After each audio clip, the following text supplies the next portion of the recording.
Charan! Presenting to you my own version of elbow macaroni with chicken and pineapple.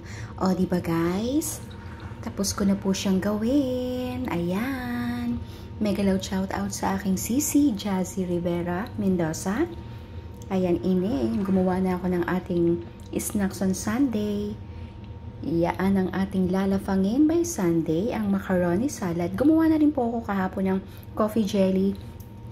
Kasi sayang po yung mga ingredients ko dito. Baka mamaya ma-expired lang. So, pag may time po ako, yan, ginagawa ko na po siya. Hope you like it, guys. Ayan. Masarap sana kung may cheese and then may cherry.